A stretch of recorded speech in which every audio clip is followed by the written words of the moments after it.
Welcome back, everyone. I'm Clayton Captain Flowers Reigns, and joining me on the caster desk is the best jungle mundo this side of the Mississippi, Joshua Jat Leesman. Do you go where you please? Yeah, sometimes, and there's also means that there's not that many jungle mundos, so Well, that's good. We're prepping the riff for our second series of the day, Cloud9 versus Team Liquid. For Team Liquid, we've got another set of roster moves to introduce for this team. Yeah, Team Liquid announced that they're reintroducing the idea of their 10-man roster. Also, when they picked up Anora from Phoenix 1, that gave them 8, so they have subs in the support, mid, and jungle position. And to speak to that, today they are starting Slushie in mid lane and Conquan as support. I got to talk to their management, and they said they're scrimming all of the players. So they're just kind of mixing them out. It's not like they have a sub-squad of 3 that come in every once in a while. They're mixing up every roster, and they have performed best this split. So it's hard to speculate which roster move will work out for the team. They're in a constant state of flux, and we can kind of just wait and see, but they're clearly iterating and trying to find something that works. Well, that might be exactly what Cloud9 needs coming into this match. Right now, they're sitting in 5th and are looking to break into the top part of the standings. Yeah, and we know the talent on C9. The pieces are all there, but they're 3-3. I mean, Jensen, in particular, has actually been playing like an absolute monster. He has the highest CSD at 10 through 14 games that anyone has had since we started tracking this stat back in 2014. A plus 14.5 CSD at 10 is insane. Froggen also having a great split for himself through 14 games as well, but you can see the historic context that Jensen has had in just a 3-3 team. So that's been working, but what hasn't come back to form for C9 so far in this split has been the top lane, the role they are subbing out. Neither Ray or Impact have had a standout performance that we kind of expect from them normally, and I think that's hurting C9 a little bit more than we give it credit for. We'll have to see if they can manage to get that together, get back to the Cloud9 that a lot of fans expect them to be. But for now, it's time to dive into the starting rosters. On the blue side, you know them, you love them. It's Cloud9 with Impact in the top lane, Contracts in the jungle, Jensen mid, Sneaky bottom, Smoothie on support, and Coach Reaper. C9 sitting at 3-3, but looking to improve on the red side. Also looking to make some improvements with some roster changes here. Team Liquid, Lorlo starting in the top lane, Rainover in the jungle. We have Slushie getting his second crack at mid lane this split with Piglet and Conquan in the bottom lane with Coach Kane. And we mentioned Cloud9 sitting on 3-3, a team that was second place in Spring Split, a team that's normally always in the conversation for best team in the NALCS.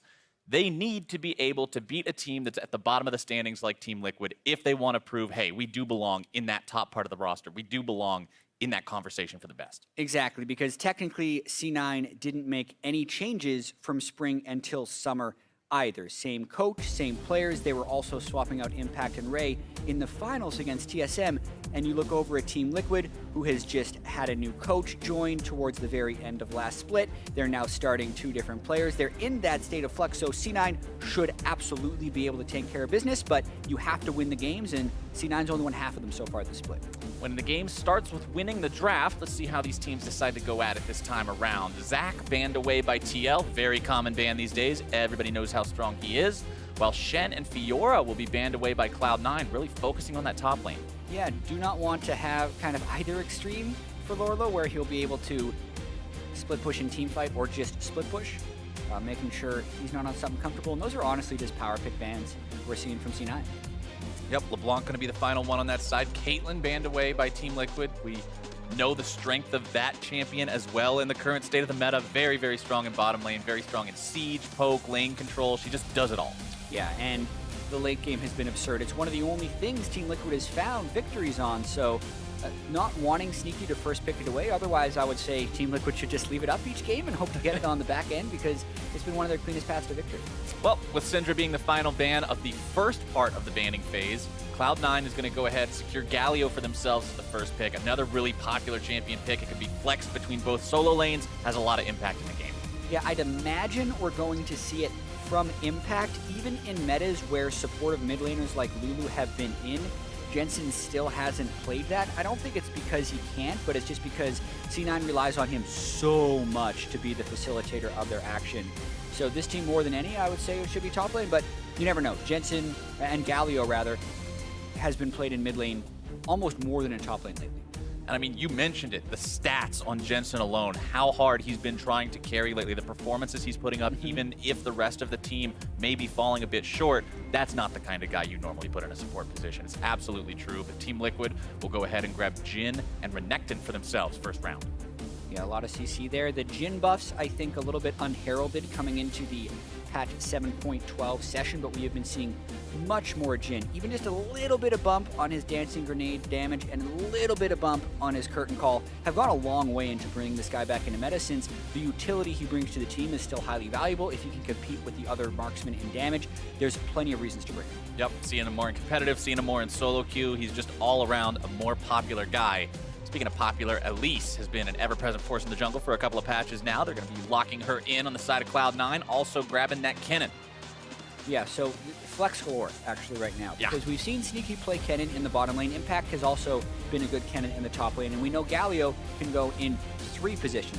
So a lot of different things C9 can do with that draft, and not really giving away that much. And this is going to make the second part of the bans really hard for Team Liquid, because they don't know exactly what roles they need to focus on.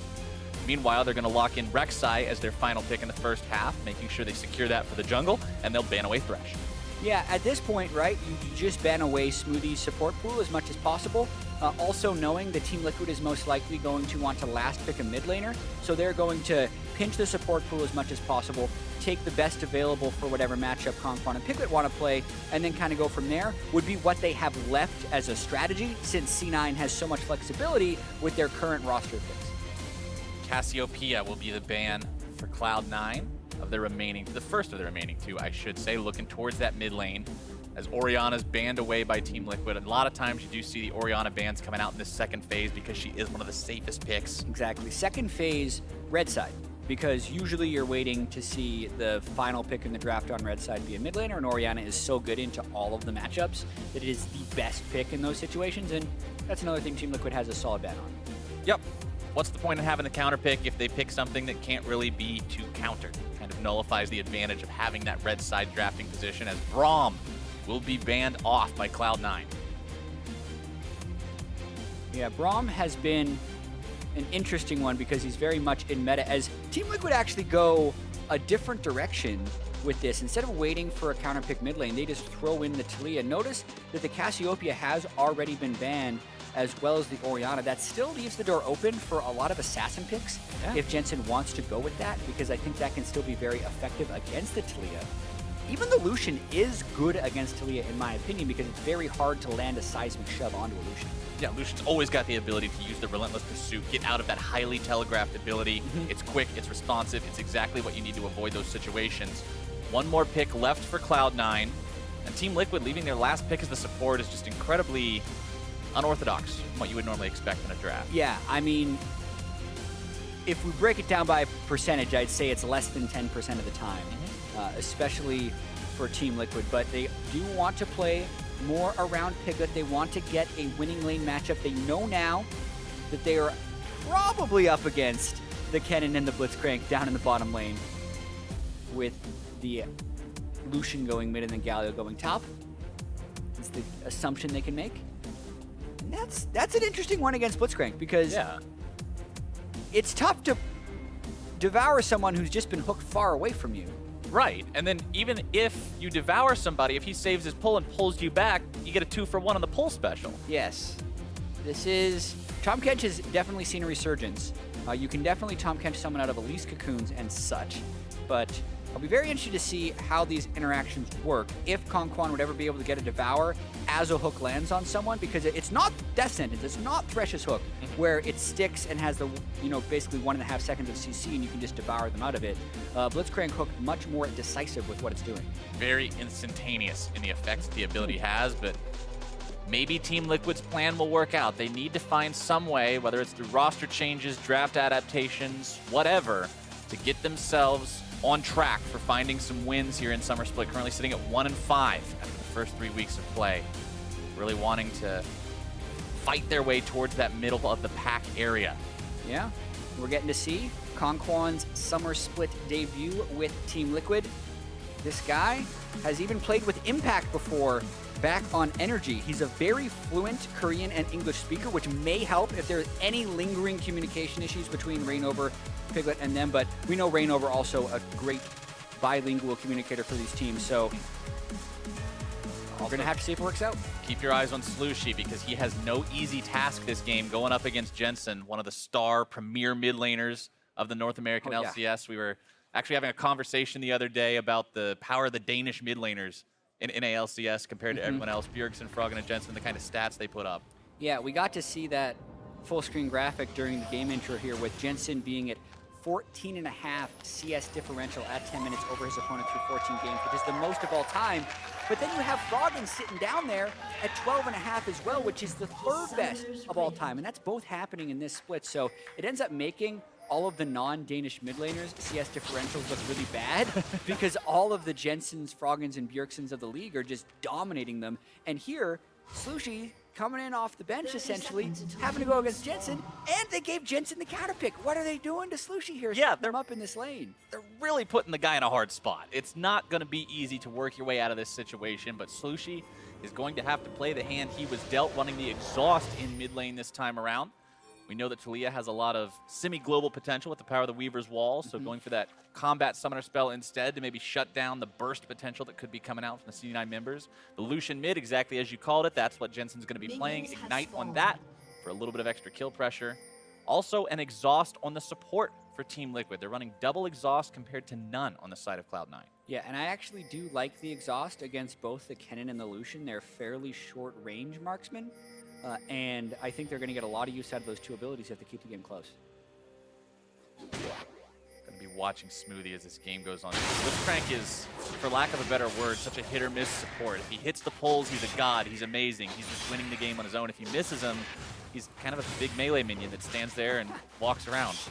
Yeah, I got to talk to Smoothie earlier today about his thoughts on the support meta because he's a guy who had such growth throughout the last split, but it was all on Karma and Lulu, and it's hard for people to notice your success in those games. Now he's in love with the current champion pool. He said, aside from Braum, who's very good, but still quite boring. Funny that they banned Braum this game, so now he's getting to make the playmaking happen. It's all a matter of stepping up now. Always is fun to make those plays that really make everybody go ooh and ah and really be impressed with what you're doing. But yeah, he's just getting warmed up. That's all he's doing, just getting the kinks out of the process early, making sure that when the time comes, he's going to be ready to land those later on. Jensen controlling mid lane, as would be expected. Lucian really, really strong in the laning phase against quite a lot of things.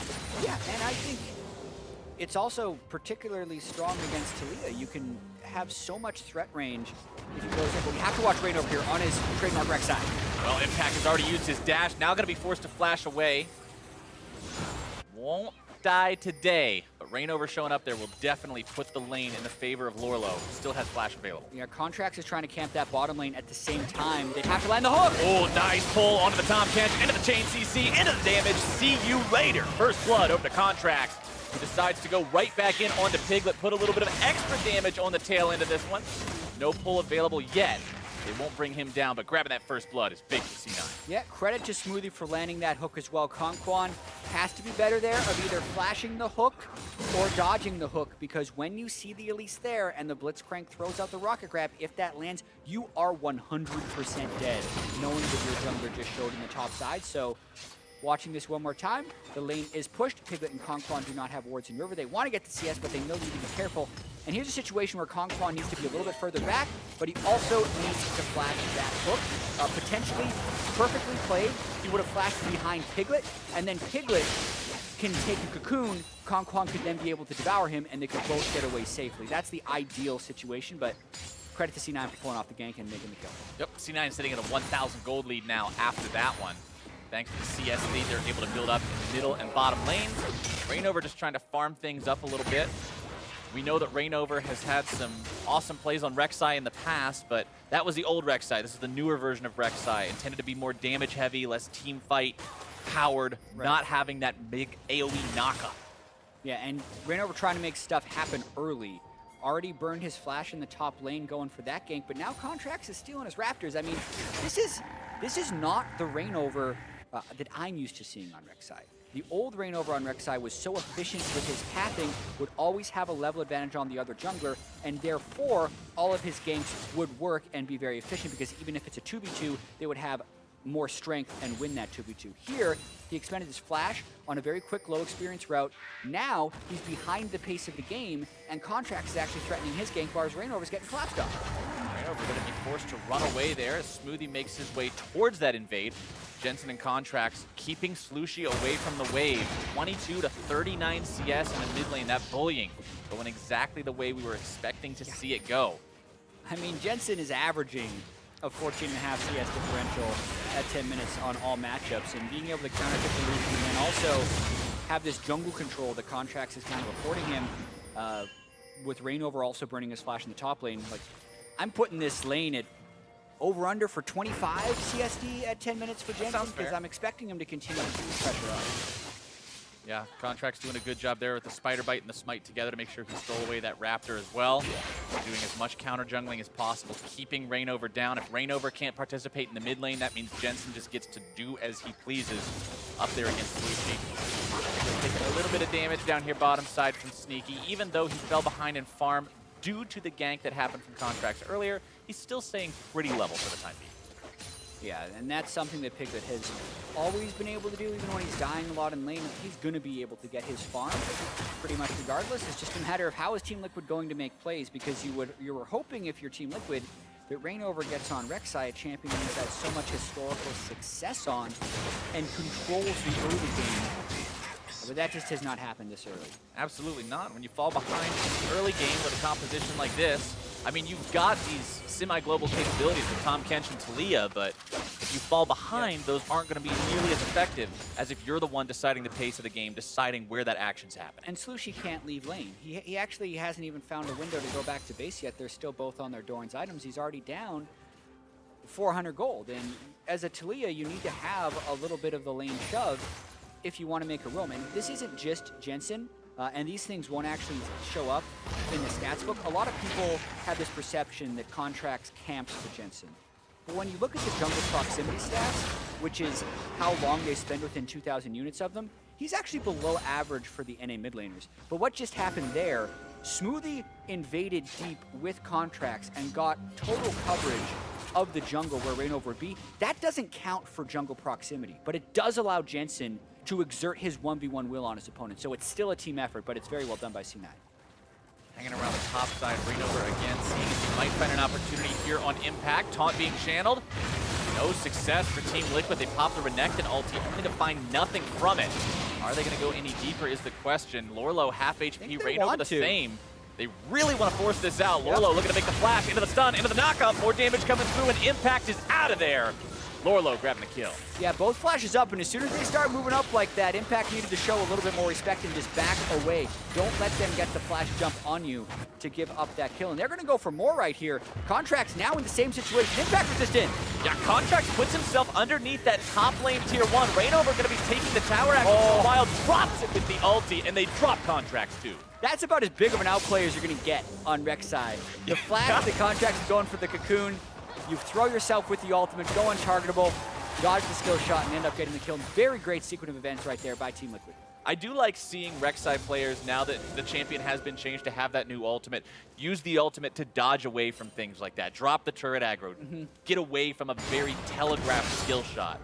That's one thing that you can get out of skills like that essentially remove you from the map for a moment. Similar to an Elise Repel, just on a much longer cooldown. Yeah, and watching this one more time, speaking of Elise, Contracts trying to do all he can to stay alive. So he feels pretty, he thinks he should be safe. He has flash, he knows both people use flash, he knows when Renekton ultimate is down, he knows they're at half health, but it's a big minion wave, and Jensen actually lost track of plays. Sushi managed to roam into the river where all of C9's wards were on the other side of the map, and Contracts gets 3v1 underneath the turret. Very unfortunate for the Cloud9 jungler as Team Liquid manages to tie the gold count up with that kill. Doing good for themselves, utilizing those globals we were talking about. Talia getting the chance to finally leave the lane, but now that she's back in there, Jensen is once again going to be showing Slushy why he wants to leave every single chance he gets. This matchup just not working out too well for him. With the Bilgewater Cutlass completed onto Jensen, it means when he dashes in, he can get that extra slow, couple extra auto attacks off. Yeah, and also almost invalidates whatever poke Talia is going to get off on him. A lot of times you can throw the Unraveled Earth down and dissuade Jensen from using his Relentless Pursuit to dash through, but Jensen doesn't really care about that as much anymore since Sushi's just hoping to keep the wave away from his turret. Sneaky and Smoothie, again, pressuring into the enemy jungle with contracts. Blitzcrank is one of the scariest supports to do this with, too. The threat of the pull, just like that, pulling Rainover back. Now can they make anything happen from it? First call opened up, we're gonna fire the shots into the Cloud9 lines. As the taunt coming in from Impact, who makes his way into the fight via the TP. Heroic entrance might be a heroic exit. Seismic Shove not going to be finding the mark just yet. Cocoon back onto Rainover, preventing the knockup. Over the wall he goes, through the pull. Sneaky dropping the ult, the stuns come out. Piglet grabbing kill number 1 onto Impact. It's another kill onto Smoothie, and Liquid will find 2 for nothing. And that was a bloodbath, and that's the type of fight where Renekton actually really thrives. Loro running with his dominance that entire fight, got off a lot of damage, and Piglet still able to assist from lane with his curtain call. So an aggressive move by C9 goes a little bit awry because they were never able to quite lock down the target. Watching this again, they initially go for Rainover, but again, he actually has a great use of his ultimate, dropping the focus, getting to the other side of contract. That buys enough time for the teleport to come in, and C9 ends up taking pretty much every shot from Piglet's curtain call while the teleports are completing. A little bit of a misplay right there, not getting the Seismic Shove onto Impact, but it allows him to keep chasing, and the continuation of that play in the mid lane. Meanwhile, Slushie becomes spider food as we see the very end of that play. Jensen making the dive and Contracts coming in from behind to make sure it happens. It's going to take Cloud9 up to their 2nd kill of the game. Still only slightly behind in gold, but this is a good omen for Team Liquid Jet that they're able to take these early leads at least and pose a threat to Cloud9. Yeah, they have made map plays, and they've gotten their advantage around the top side. That's where Rainover used his first flash of the game and his first gank of the game, was to try and give Lorlo a bit of an upper hand into that Galio. They repeated the gank, they sent Talia up there, and then when he teleported down, it was beneficial. Where they have not helped is here. Slushie in the mid lane doing his best to clear turrets. C9 still had war control over that side, and they get an easy kill with the Cocoon landing. Not only do they get the kill, they blow the exhaust from Slushie as well. So that summoner spell not going to be around to prevent future aggro decisions coming out from Jensen or Contracts or anyone on Cloud9 who turns their attention towards this mid lane. Flash for flash. Jensen knows that Rainover is going to be going after him. He gets away from him. Good respect by Jensen in reading Rainover. It's always really difficult to flash those abilities. Something Impact did not do earlier on in the game, because you don't want to flash just because someone is there. In an ideal world, you still want him to flash at the same time as you, because then that flash engage from Rek'Sai threat is lowered across the entire map. Like if Rainover goes to the bottom lane now, he does not have flash, so Sneaky feels safe poking him with Q while he's taking up his wolves. While Contracts and Slushie do a little bit of a fight, nowhere to land. Contracts trying to find the kill, but can't quite do it. Takes Slushie low, but no cigar just yet. Concon wants to save him. Trying to go after Piglet here if they can. Jensen coming around from the side. Slushie and Piglet very low in this fight. Smoothie taken down, almost dead as well. Team Liquid gets everybody out. For as much as Slushie is losing in CS in his lane, he is making up for it so far with his roams. He's the one who caught Contracts during that roam. He's the one that killed Contracts over in the top lane, and he also roamed earlier before. So just going in there, getting into the jungle, sneaking around, landing the combo onto Contracts, and setting up 90% of that kill before finally picking it up after the rappel is down, and then they still had their support in that side of the jungle to go and save Piglet on whatever adventure he was having. I mean, Rainover got what? A knock-up and an auto-attack at the very end. The rest was Slushie. 2-1 and 2 on this Talia. Even though he's 50 farm down, he's had a much bigger impact on the game overall than what Jensen has done, as Rainover gets scared back by Sneaky. The Bilgewater Cutlass being completed by him as well, both working towards that Blade of the Ruined King, just like his mid laner. Very effective at dealing with melee champions, kiting them away, keeping yourself alive and safe. And that's one thing that Rainover is going to have to look out for. But he is going for a tanky build. Important to point that out. A lot of times these days you're seeing Rek'Sai's build warrior enchantments, build heavier damage, because that's the way that the rework was designed to make the champion tend towards. But Rainover still wants to be that front line for his team, still wants to be that initiator, that tank. Yeah, and I think the base damage is still really high on the Rek'Sai, so he's still going to be fairly threatening with this build. It looks like he's probably going Titanic Hydra after that, so he'll get a bit of the AD ratio. It's not going to be the full tank. We're going to get to see kind of the way these builds pan out in the future. But again, Slushie on the roam, going to help secure this turret for Lorlo. Just that little appearance in the ward forces Impact to back off. And Impact is so far behind now. We discussed the Cloud9 top lane situation right now and how things just aren't looking good for either Impact or Ray, and this team hasn't been any exception to that rule. Look at the gold comparison, 1,700 up for Lorlo. Cloud9 grabs themselves an Ocean Drake, but that alone is not going to bring Impact back into this game. Exactly. Lorlo is the gold lead in this game. It's a 1,900 gold lead for the team, and as you mentioned just now, 1,700 gold lead for Lorlo over Impact, and it's going to be about utilizing that. Can they continue to keep the Rek'Sai in split-pushing situations where he can get turrets or threaten advantageous 2v2s? Because if you're thinking about late-game teamfights in this matchup, the Galio ultimate is nearly a hard counter to the Rek'Sai, plus stuff like this can happen. Oh. Piglet is not going to have any chance to get away from that one. Doesn't even bother using summoner spells because he knows there's no way out. He's going to be seeing black and white for about 20 seconds. Cloud9 lays into that bottom lane tier 1 turret, looking to get themselves their first enemy objective of the game. The Ocean Drake already under their belts, but the gold from this turret will help keep this game close. Yeah, equalizing that first turret down. They lose on the first turret bonus, but still a bunch of standing gold in those things. So this makes the game a whole lot closer from a scoreboard perspective. That's a lot of what Blitzcrank can do as well. You see him land one pull like that, get some good shots out onto someone. All you need is one pull to completely take a situation that would otherwise be nothing and really turn it into something. Lorlo just farming up the enemy jungle, though. Doesn't have to worry about Impact coming to stop him, because if he does, he's like, okay, I'll farm the wolves, then I'll farm you, and I'll walk away with even more money. The Frozen Heart Galio. Oh, does have to respect the Elise, though, for sure, because the rest of the team was right behind him. It's not the type of play you need to have if you're trying to take over the game as a Renekton. But at least he's not dead. Not dead. He's alive. Not dead. Good to flash. Always a positive. Look at what happened bot lane here real quick. Piglet hanging out 1v1. Literally just a Blade of the Ruin King active. Piglet gets stunned. That lines up the hook for Smoothie. And Piglet did not want to burn his flash, as Lorlo was willing to. And he died. Oh! That'd be a repeating factor, but now the kill onto Slushy in mid lane. Smoothie knows when to go for that trigger pull and finds yet another setup for his team. Yeah, Contracts landed the cocoon, and they don't even need to commit into the turret thanks to the Flash Blitz Crank hook. And this move will put C9 ahead. Back-to-back plays by Smoothie. Disheartening for Team Liquid. They worked to get that early lead. They tried moving Slushy around the map, tried making those different plays, and it worked for a while, but just as quickly, it goes back into Cloud9's hands. And with Sneaky pushing down this top lane tier 1, they're going to build an even larger gold lead for themselves.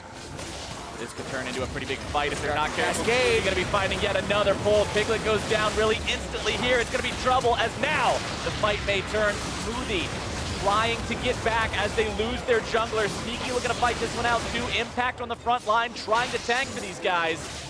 Liquid lost their turret, but they found one kill, now falling back. Piglet's ultimate down means it's very difficult for him to participate in this fight from an effective range without being in danger. Impact still on that front line, going to be forcing Conquan to flash out, but now Slushy's made his way into the mix. They're all solo. Jensen has both summoners, but it's 5 people he's got to go for. Going in, going to be exhausted. That's what you mentioned earlier. It's a good summoner spell against the Lucian with that short range. A pull onto Rainover. Will not be finding the kill today, but Conquan may have to sacrifice himself. He will not. And Team Liquid gets everyone out. They just would not die in that extended engagement from the very start. Piglet healed after he got hooked and then kind of had the perfect Jhin open, being able to curtain call from the back. Is I actually like the play by C9 right there. Land the cocoon into a hook once again, but they didn't quite have the burst damage. Rainover actually knocked up Sneaky, stopped his auto attacks, kept Piglet alive. And then Rainover goes back in, has had great use out of that Rek'Sai ultimate pretty much this entire game. And look how far away Jensen was. He had 2 options here. He could have pushed up the mid turret while they're kiting back, or he could roam up. He ends up roaming up, burns both summoners, doesn't get anything, and ultimately cannot be effective in that fight.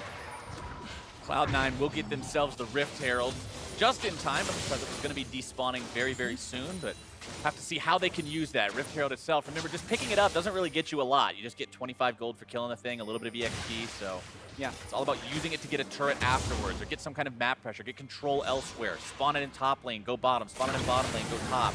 Different ways you can use it. See what Cloud9 goes for. Infernal Drake is going to be live in a little over a minute, so expect some contest for that. Very true, and this could be a big swing point in the game if C9 can get a pick with Smoothie's rocket grab.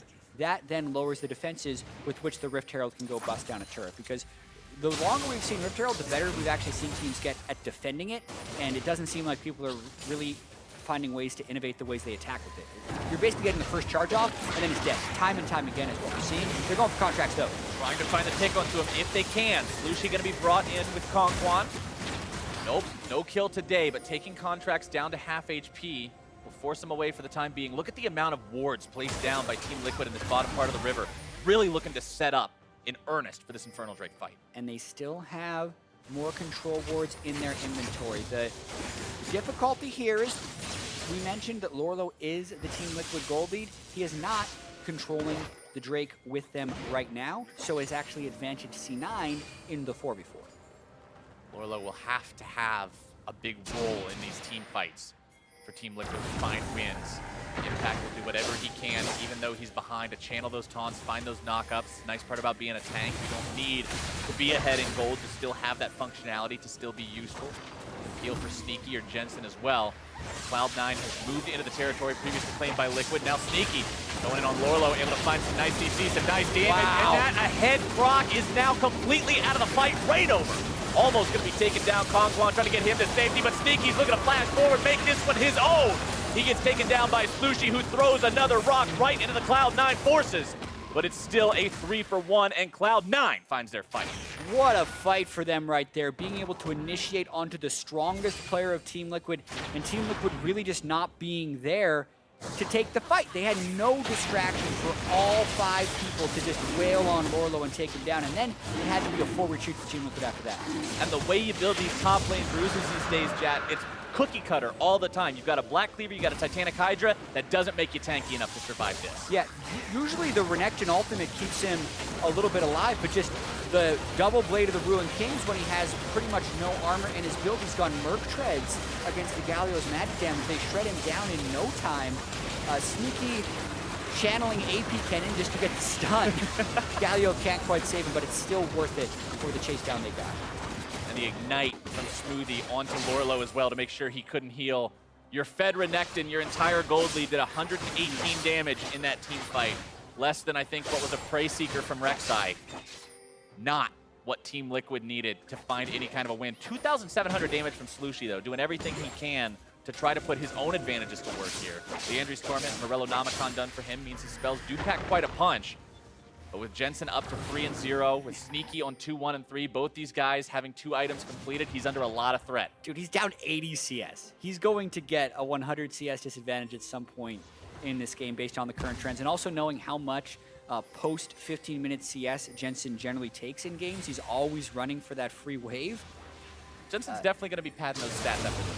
Oh my goodness, he's been stat padding the whole split, but in a sense, just by dominating people, it looks like he's stat padding sometimes when you check the numbers afterwards.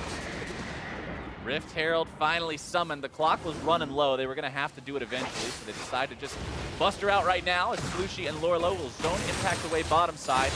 Looking to maybe trade here, but the problem is Cloud9 is pushing down both mid and top lanes. Rainover and Piglet will be defending mid, but that headbutt really stings. Sneaky going to be knocked up. Rainover trying to start this fight. Smoothie running off to the side, but they've collapsed onto the Kinnan, looking to find the damage with the Jhin ultimate. The shots are going to miss at the start, and it will be Rainover who takes the kill credit. They try to give that one over to Piglet, but after he misses the first 2, Rainover says, nope, I'm just doing this myself. Yep. Grabs it and walks away. Yeah, but I also say C9 won that easily. They got 2 turrets.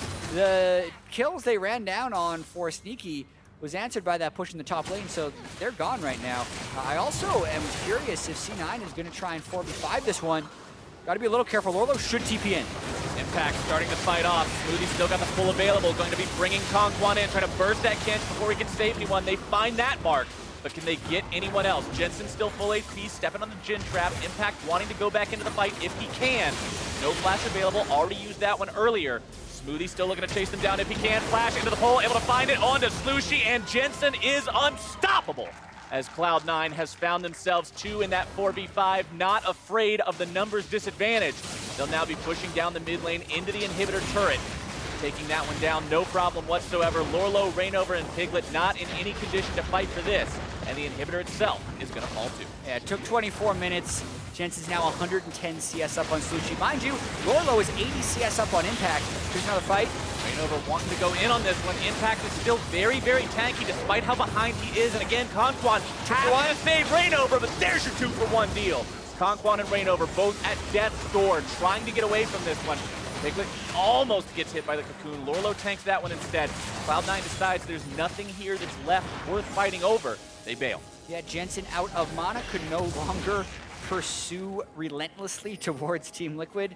And I do want to talk a little bit about the difference between Jensen's CS advantage and Lorlo's CS advantage, because it's how you use the CS, not about the CS itself. Watching this fight one more time, Lorlo needs to be there 5 seconds ago, not when this fight starts, because by the time he enters the fight, Conquan and Piglet are already pushed out, and Lorlo never gets to use his gold lead. He's not finding ways in this fight, whereas Jensen is continually moving forward and finishing off these kills. So it's not just on the players, it is how the teams are playing around it. Team Liquid getting caught out there, stuck between a rock and a hard place, and a Galio with a taunt fully channeled means that Lorlo just never had the chance to get in time.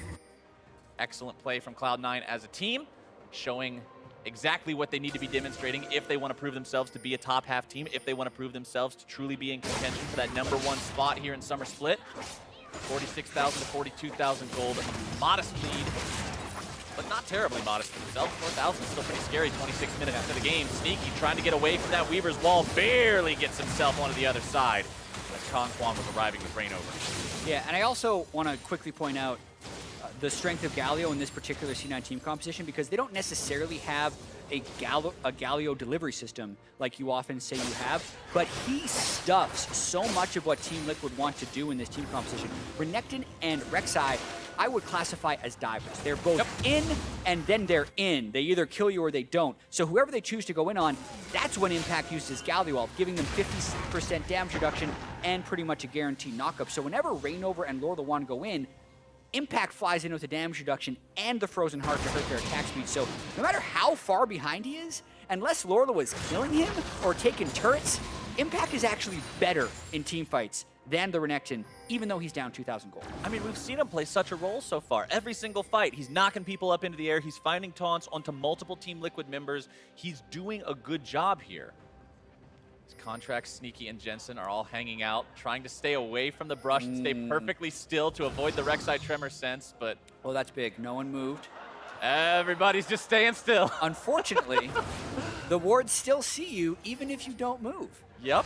That's not like a dinosaur. You can't just stay perfectly still and hope that it walks by, but now they're trying to go. Not fight at anything just yet. Is it bad that I was watching the display and wondering if he disconnected there for a good 5 seconds? Well, I didn't even see the ward. The observers zoomed in to show the skill people and then just panned over slowly to the vision like, yeah, that's what Team Liquid sees. Everyone, clear as day. I thought we were going to be heading into a sepia tone real quick and going into a pause, but luckily it was just Cloud9 trying to be sneaky and it didn't work too well for him as Rainover tries to creep into the Baron Pit, only to see a control ward sitting there from his opponents and deciding that's not the best plan. Yeah, we're trying to pull a fast one while C9 goes for the Drake, which makes Baron faster. Cloud9's just got a nice little barrage sale of Drakes now. They got one Infernal, one Ocean, one Mountain, collecting a little bit of everything. Yep. No clouds today, except for 9 of them in the team name. So, God. I get one of those per year. That's all I allow myself. You just spent it right here. It's over. Not worth it. One per year. But I did it. There's no going back. It's done. Impact still just trying to farm up as much as he can. He's got 2 tank items completed. Frozen Heart and Spirit Visage actually makes him pretty damn hard to kill when you couple it, combine it, I should say, with the taunt damage reduction that he gets from channeling that ability. Jensen will continue building that CS lead he has up over Slushie. 318 farm, 28 minutes into the game. That's not even a normal level of farm. That is just above and beyond ridiculousness in terms of how well he's building his economy. Yeah, Jensen historically topped the league in CS per minute. Generally, no one goes above 10 as far as general averages go. Jensen usually is right on the cusp of that, though. He's around 9.9, 9.7 almost every split. This game, above it, around 11 CS per minute so far. Game's still 9-9, though. 4,500 gold separating the two teams. Still very possible for Liquid to find a win in a team fight. But they really, like you mentioned earlier, Jet, have to have Lorlo in the clutch position for the entirety of it if they want a chance to walk away with the W in one of these. Yeah, and at this point, I do feel like Renekton has fallen off relatively substantially.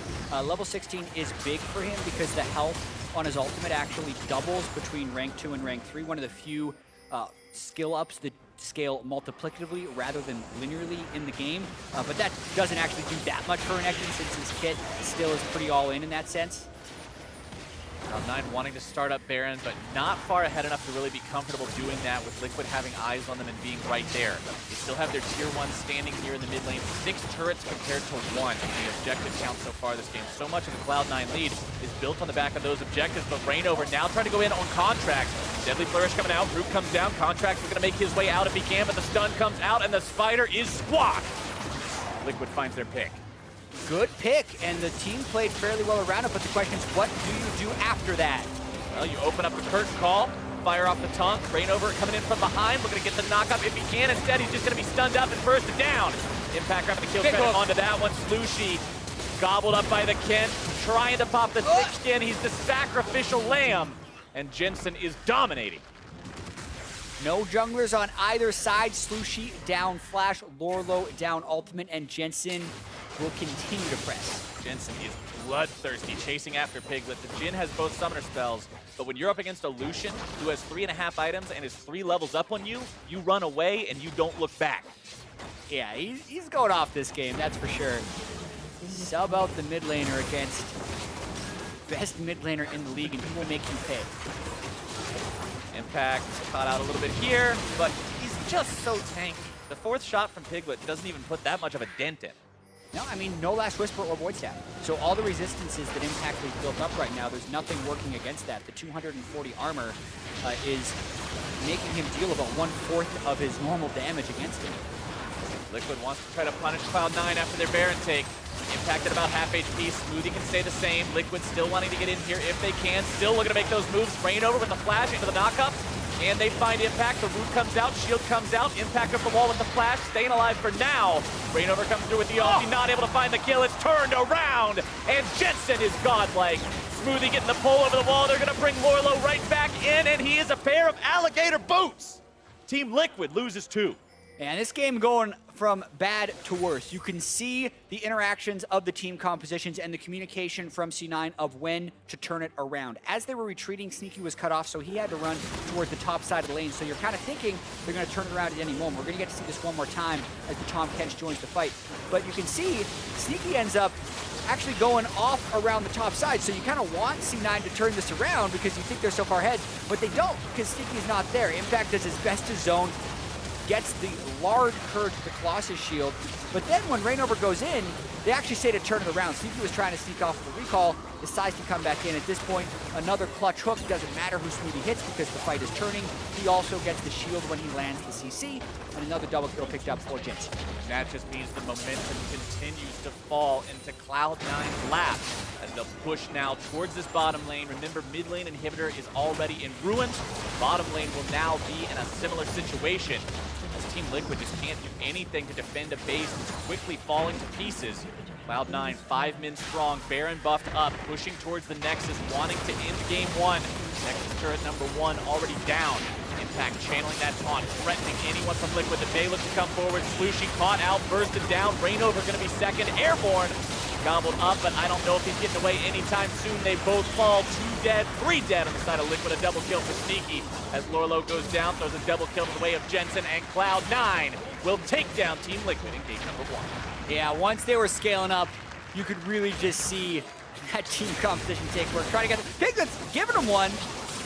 Trying to bait him into the fountain laser, it's not going to be good enough. Cloud9, victory for team number 1. Yeah, huge games, particularly, I would say, from Smoothie and from Jensen.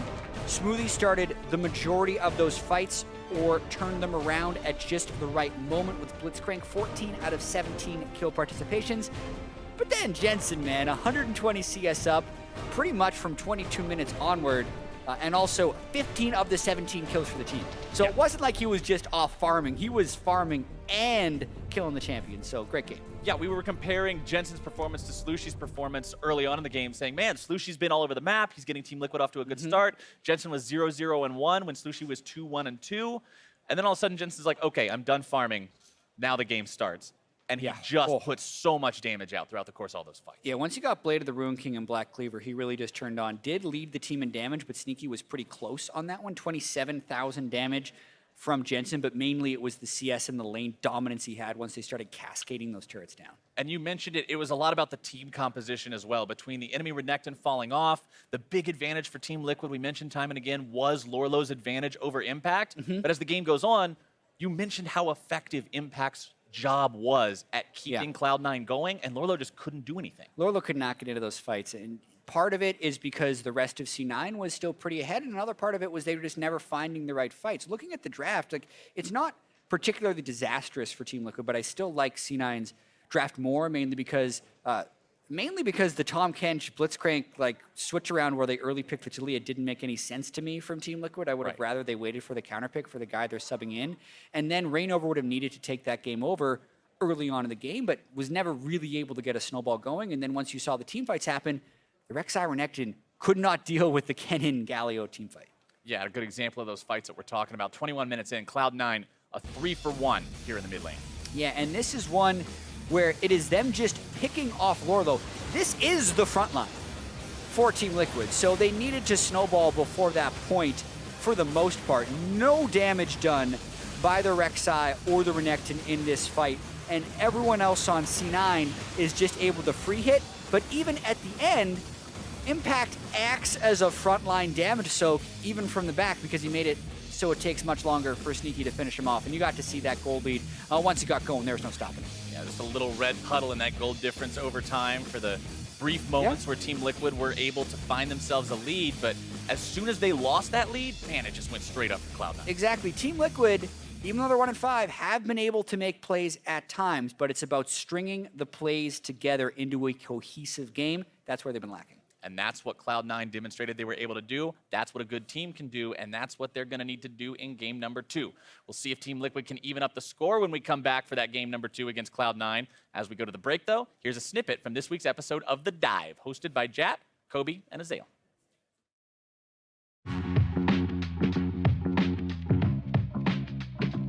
The Locket plus Stoneplate combo that people are talking about a lot, that is going to be pretty interesting. I do think, so while I do think it is very good, I also think that people are kind of overhyping it in some ways. I think that when Cho'Gath with Stoneplate came out, people were like, oh my god, it's so overpowered. And when's the last time you saw that, right? Realistically, I actually never saw it. No, the problem with that strategy is you have to play Cho'Gath. Exactly. But the thing with this is as well is it can be very good.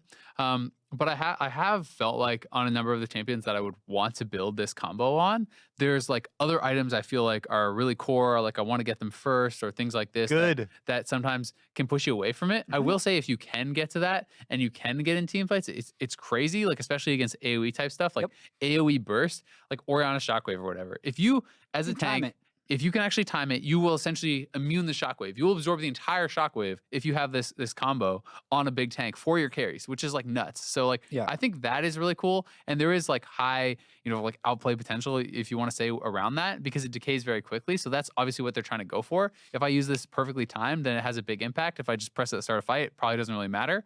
So I do think that's kind of cool, but I think we might not actually see it as much as people think. Because if you're thinking about Gragas and stuff, you still want Spirit Visage and stuff. Exactly. For some context, we're talking about generally Cinderhulk, another big Hythe item, potentially Warmogs, then Locket, then Gargoyle Stoneplate. Because if you then use your Stoneplate, which doubles your max health pool, and the new scaling on Locket, you get a roughly 2,500 health shield, which decays over 2 seconds. So, like you say, you have to do it perfectly. I'd like it on Zac. I feel like even though Zac got nerfs, those are very smooth items for him to build. I think you could do it on Gragas, and I don't think the Spirit Visage is all that important because if you go Cinderhulk, Warmogs, your gold investment is about the same as with Cinderhulk Visage. You're still getting CDR, and you're still getting the health regen out of combat. So Zach, I agree with. Zach, I think is actually like you just took the jungler who's still the best. In my opinion, he's still the best jungler after the nerfs, and then you gave him this thing that he can actually build into, and it feels great. For Gragas though, I mean, people almost never want to go Cinderhulk because they want Runic Echoes for early clear and for like some more damage potential If and you're stuff. going Runic Echoes, Gragas, you're not doing this build in my opinion. Yeah, I know. That's my point, and that's what people go in pro like 99% of the time. Like, I saw Cinderhulk twice last week in NA alone.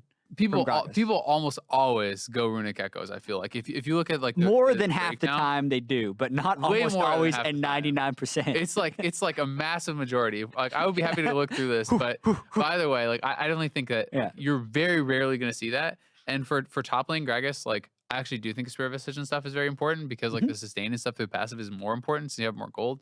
There are certainly champions that you can build it on, but like the main one that I feel like it's super abusable on right now is Zach. And past that, there's not a ton of champions that I'm seeing do it because it's pretty expensive. So Nunu is I mean, you're not a ton of champions or whatever. Nunu is built for Nunu. Well. Do you think we'll see him in competitive? And I don't like, to constantly bring it up, but Nunu right now is so oppressive that I think that we should see it in competitive. Yeah. I know that most of the junglers don't like that playstyle. Most junglers that make it to the LCS level like are super good with Lee Sin and super good with assassins and snowballing, and they like going for ganks, and people do not enjoy the Nunu lifestyle. But Nunu, the lifestyle now, not even just a play style. You gotta it's live a way of life. It really is. You kind of have to get into that mindset. I just think that it's so strong right now that you should be incorporating it if you really want to go for the wins right now. I do think that he's going to get nerfs. Well, I feel also, like if you go Cinderhulk Warmogs and you're doing the Stoneborn Pack Master, you're healing for more because your max health is higher. Exactly. So even more synergies. Exactly. There's synergies already built in. I still don't like Warmogs. I think you don't have to go Warmogs. I actually think that item is amazing. I think it's really good I on Mundo. I think it's definitely a waste. Cinderhulk Warmogs and you're hitting the max health threshold. So if you're ever disengaging from a fight, your health full health. You don't need that much health. You don't need that much health. Resistances are so much better that early. Just don't play like the value of resistances for Nunu, who already has health multipliers, and Cinderhulk is too much at that point. Anyways, that's beside the point. But I do think that we might see him come out in competitive play if teams really want to grind out those victories.